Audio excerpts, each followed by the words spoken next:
Hello! Welcome back. In case you didn't catch it, the first half we talked about Valve HTC Vive thing. I think it's called Vive.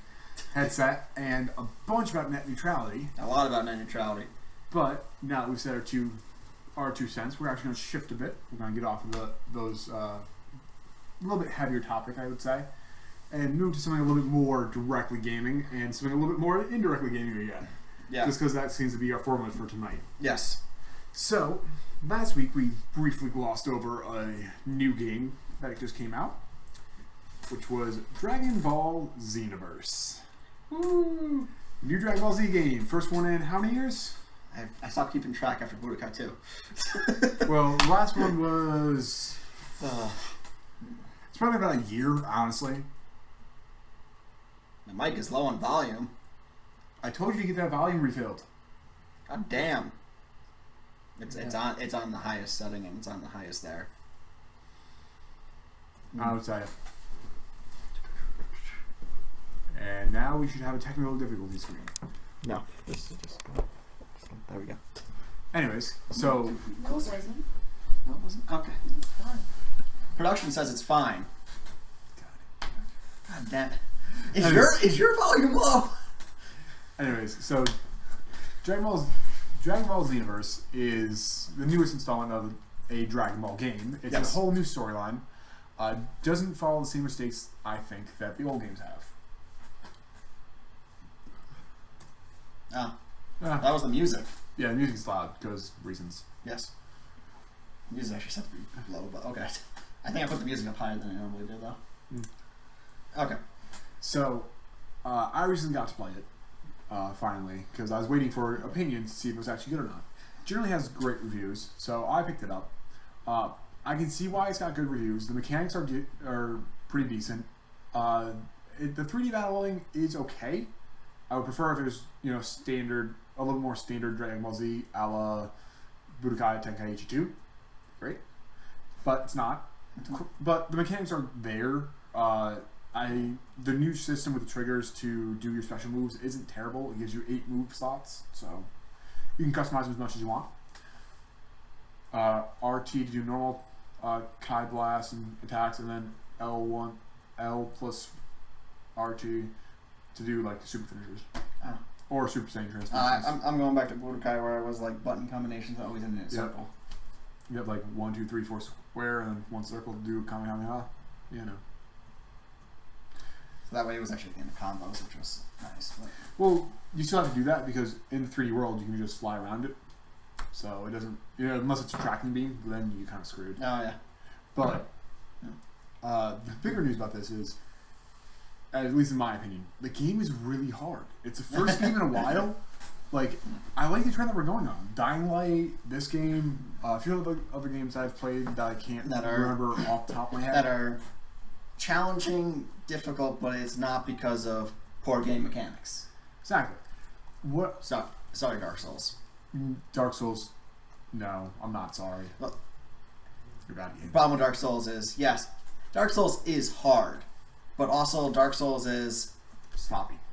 They take the axe and they swing where Jacob is, and somehow I get hit. Sloppy. Like the hitbox is awful. That's right there. Not only that, but the controls are very loose. It's just not the tight gameplay. The range system, like firing a bow, was the most annoying thing in the world. It's weird because that's what I wanted to do. Is I wanted to shoot, but never mind. That's what I wanted to do, and I went in and I'm like, what the heck is this shit? It's not how you fire a bow. But anyways, what I'm starting to notice in the games of 2015, which is actually what we kind of predicted at the end of 2014, which is kind of cool, is that these games are a lot more polished, but they're very, very good games, and they kind of feel like kind of old school gaming. Like, for example, Mario. Like the old school Mario, where it was super hard. It was. Super hard. But it was so much fun. It was a very well made game, but it was hard. Yeah. Like, I've never died more than Raditz in my life. He's the first boss. He's the first person you fight, and I've never died so much to the dude. And it took me 45 minutes to beat him. And that's not, like, I'm actually pretty good at fighting games. Yeah. So that's really saying something. Yeah, it actually is kind of refreshing to see them start making actual challenging games and not just, giving us like glitchy mess and calling it a challenge. Or giving us a watered down version of a game so that way it's easy for people who don't know how to play it. Yeah. For example, we'll go with, Dying Light on one hand. Dying Light, I would say daytime's not hard. It can be overwhelming at times, and you can die. The parkour can be hard, and you can die. But generally, it's easier to show you the ropes in the daytime. Nighttime rolls around, and you've just made a big mistake. Whenever you're out at night, it's because you made a mistake. You either didn't manage your time well enough, or you picked a really bad mission to go on. Yeah. Because it will push you around, it will kick you down, and it will not stop until you're dead. But that's what makes it fun. And if you're really starting to get bored with that game, all you have to do is wait 4 hours in game time, which is like 20 minutes real time, and night comes, and that game just got a whole new level of hard. I would just like to point out that when they released the demo for Dying Light like 2 years ago, nighttime was a lot different. Yeah, no, you're telling me that every one of those was a mutated kind. Yeah. If you play Dying Light now, nighttime is when the mutated kind come out, and they're faster, they're stronger, they can jump farther, they can climb up anything you can climb up pretty much. They have predator mouths. Predator mouths, yeah. The original idea for Dying Light, that was once the sun went down, all the other zombies, every zombie became extremely fast, extremely strong, and could basically run and jump and do everything that your guy could do, so that you could never actually outrun them. That was the original idea. And if you were to mess up on your parkour, you were dead. Yeah, I mean, I like the way it is now. It's challengingly hard. Even those runner zombies, which are normal zombies, where they just run at you and they don't stop until you're dead. Yeah. Those things are just terrifying, because if you stop, they're on you. And then you start getting knocked around, and you're starting to panic, and you have to run a certain way, and then, for example, say you get one of the mutated kind just comes up and hits you, you're done. You're out of the game. Yeah. You just died. So it's a really good challenge. I like it. I like where Dragon Ball Z universe is going. It's challenging. I don't necessarily care for the story all that much, because I know the story of Dragon Ball, and it's pretty much just being retold as, oh, hey, instead of going through forms 2, 3, and 4, Frieza just goes to final form. Because that's how he did it. But I like Form 3 because it's so funny looking. I do as well. I think one that looks just like Alien from Alien looks. Yeah, that's what I'm talking about. Yes. That one's great. That is the greatest form ever. I was sitting there like, why couldn't that be the final form? That would be the greatest final form ever. Yeah. So, you know what I mean? I watch them and I'm like, okay, well, at least it's got, story to it. And the story is cohesive and it is good. It's just, I know Dragon Ball, and I came for a Dragon Ball game, so when I have to fight somebody, listen or read some story, fight somebody, listen to read some story, it is repetitive, but it's repetitive in a way that I don't mind, really.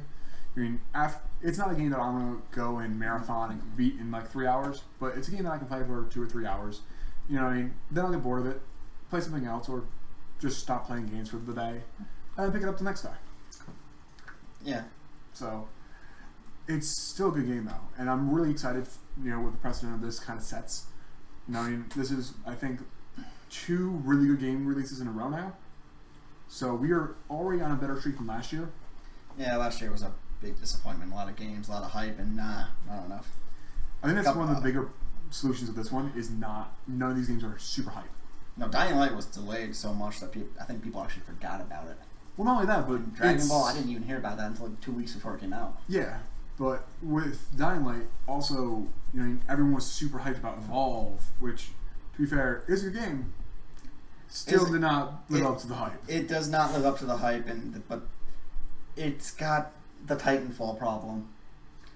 It's completely multiplayer, and really, that's the only way to play it is multiplayer. Yeah. And I think there is a single player thing, but I didn't bother because there's really no story that's going to draw me into a single player. Yeah. Of Evolve, and I think you just kind of play all the roles in a mission or something, and then you're done. Yeah. So it's more like tutorial. Yeah, kind of. So I skipped the tutorial level. Got really annoyed. Yeah.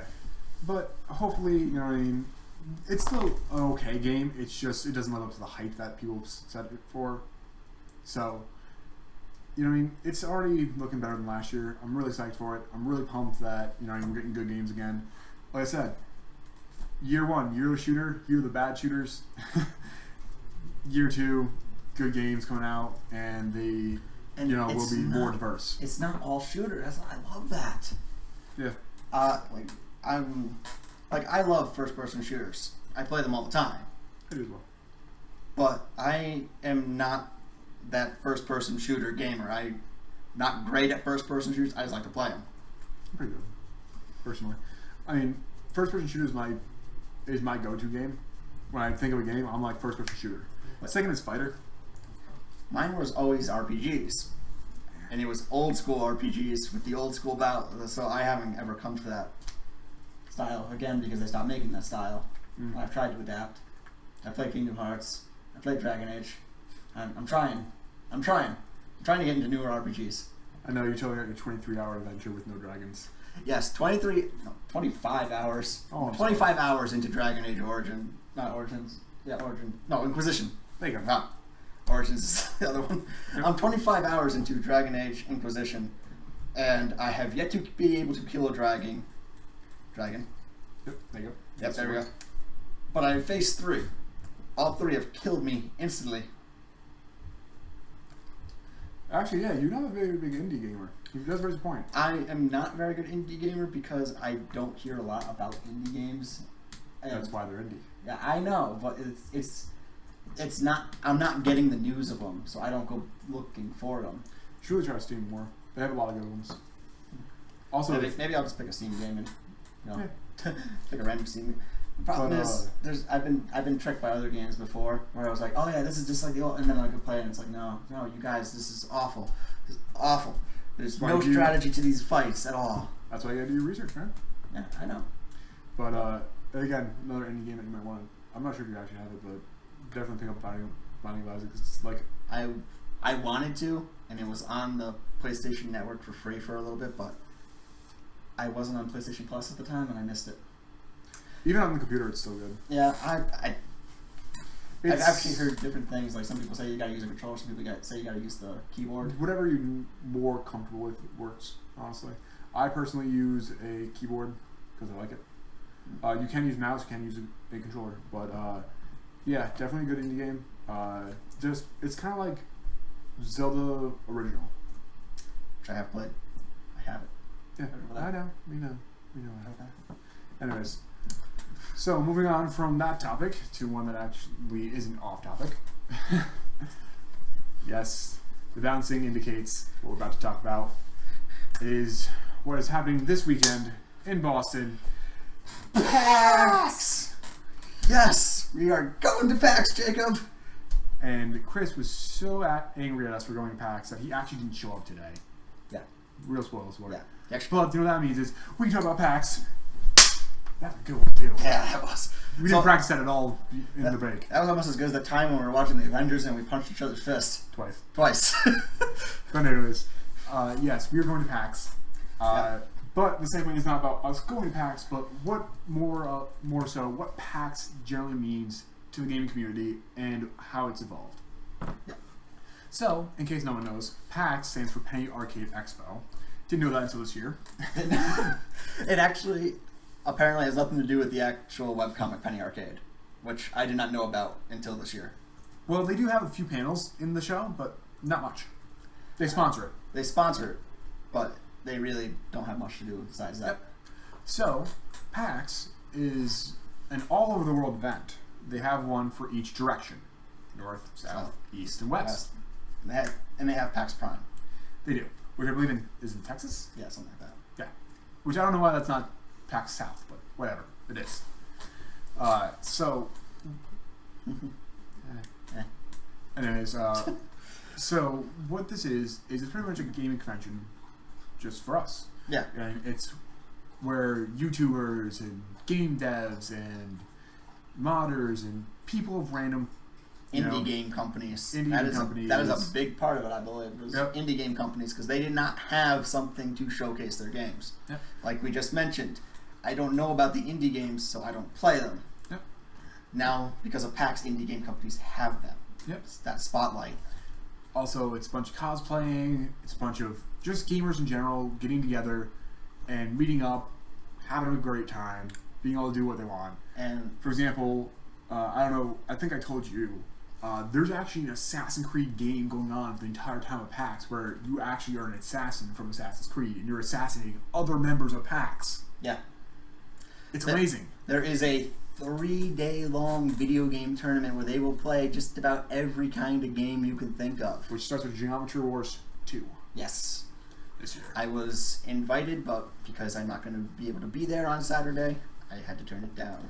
Unfortunately, I did not get my invite, so I'm upset about that. I'm sorry, I would have rather you got the invite because I had to turn it down. Yeah.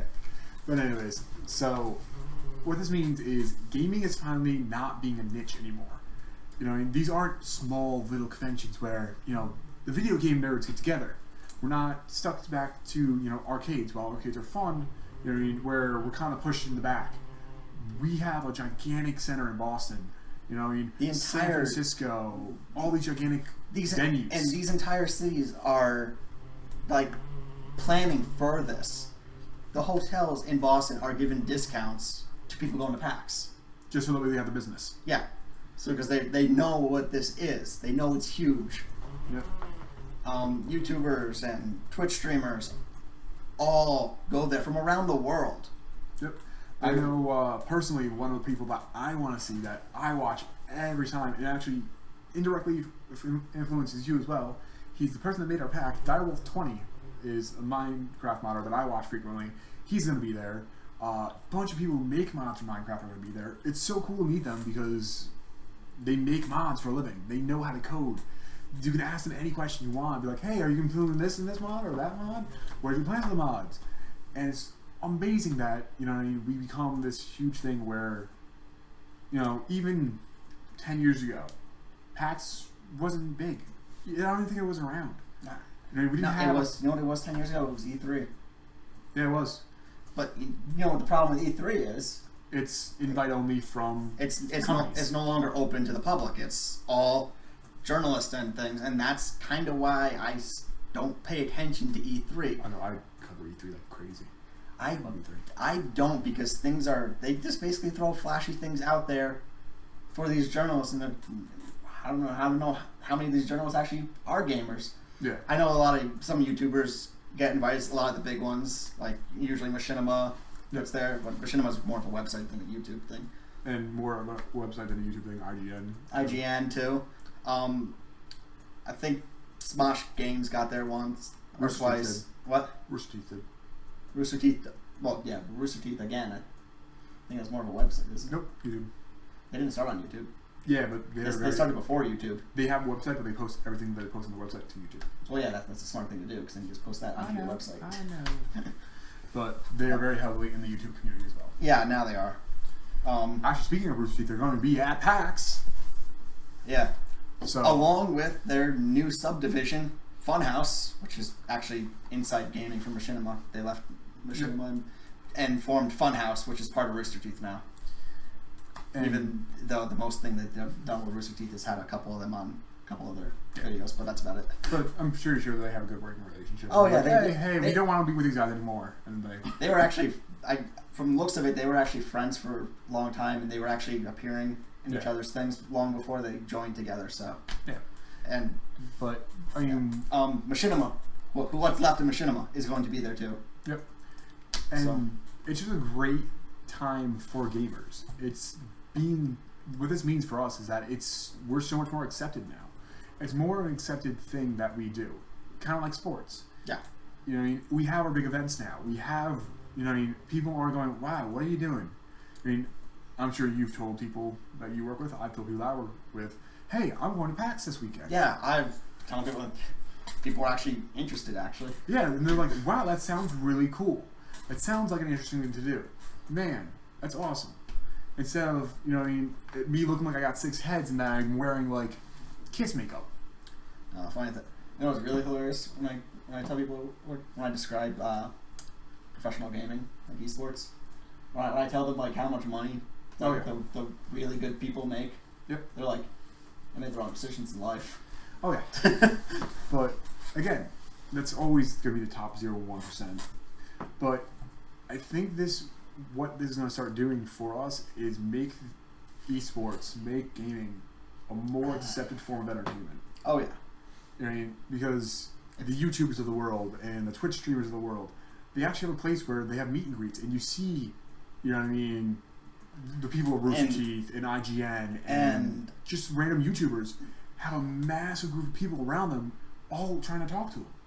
And they are really down to earth too. They're because their contact with their fans, a lot of them don't even like to call them fans, is only through the comment section of their YouTube page. They don't think of themselves as these huge people. Yeah. They think I put videos online and people watch them.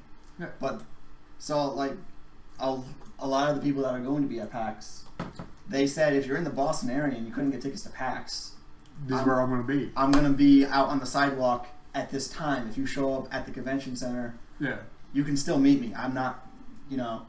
Yeah. And the people, a lot of them that have been coming, that are going to be there, they've been saying on their live streams, you know, if you see me there, say hi. Say hi. Come up and say hi. Talk to me.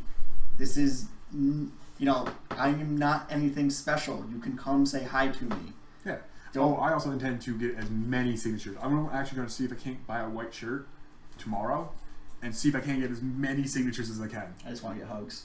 No, I'm getting hugs, but I'm getting signatures. I just want hugs. Because after that, that's going to be my room. Like, I'm going to post that on my wall of, like, Direwolf 20, Soren, like, Bernie, Gus. Like, I want everybody. Dude, are you kidding me? I want Gavin Free's face right here. Are you kidding me? You want his face? Yeah, I want him to draw me a face of himself right here. What if he just like dipped his face in and slammed his face? Dude, I would totally accept that. That would be like the highlight of my day. I'm like, look at this. It's Gavin Free's face. I know, it's all nose. There you go, kid. But you know what I mean? And it's just a great time. I'm very excited. I'm pumped. We're ready the snow to get there. Yeah, it's Boston is, you know. Boston buried in snow. But, you know, we're going to do it.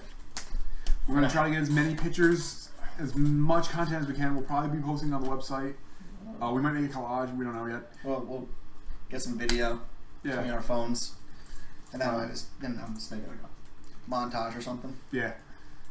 But, yeah, it's going to be a blast. I mean, I'm just really psyched that we finally have something of our own that... Something this huge, too. Yeah. It's a huge thing where we actually can meet people. Where, you know what I mean? For example, if you're into football, chances are you're never meeting Peyton Manning. You're never meeting these people in your life. You might see them really close up, but you're never able to go, hey, how are you? You know what I mean? No, but these people that we look up to, and to a lot of people, they're not celebrities. To us, it's like, oh my god. Yeah. Dude, I watch you every day. And a lot of people, these people actually make content every day. Oh yeah, I can think of, and it's like some of them really hardcore editing. Oh yeah. Like, yeah, Jack's up the guy. He puts 2 videos out a day, and he's gonna be there. And he's from Ireland, so he's probably already getting ready to leave. He's been putting in double time because he wants to make sure that he still has 2 videos going up every day while he's gone. And he apparently bought a laptop, and he's putting whatever he doesn't finish editing on that laptop, and he's gonna edit it while here, so he can go home and immediately post it. Yeah. So you know what I mean, I'm just super psyched that we have this opportunity. I'm super psyched that gaming is starting to evolve. I'm super psyched that everything that PAX stands for is actually still around. It's still, a thing. Yeah, and it gives hope for this little channel here. Yeah. Dude, we should get white shirts that say Game Spectrum right on the front. Oh, I know. We need I have a shirt that says Game Spectrum's on. It's just too small for me. It's like, yay, and walk around back. And trust me, I won't get the hugs I want. I won't get the hugs at all. But yeah, no, it's gonna be a lot of fun.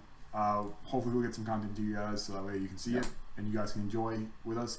If someone out there sees us there and you actually want to give us a hug, dude, I'm all for hugs. Yeah, if you know who we are and you come up and hug us, I'll give you the best signature you've ever gotten anywhere on your body. I don't care. Yeah, I will probably pick you up and I will carry you around PAX wherever you want to go. I get a piggyback ride. No, I'm not. No, like baby. I know. People like piggyback rides too. I'm a tall guy. It doesn't matter. But I think that's all we got for today. Yeah. Sorry, we're a little jittery. We just got really pumped. Yeah, it's what, 3 days? 3 days? 3 days. God, 3 days. We leave on Thursday, come back Sunday night. Oh yeah. Go to work on Monday. I ain't going to work on. I'm staying home on Monday. I'm staying home and I'm doing all the back editing I have. Get more content out. But thank you guys for being here. Yep. Hope you enjoy the show. Comment any of your questions or concerns, or even just if you want to say that you like our faces. Yes. Did shave. That was good. Good night, everybody. Good night, everybody.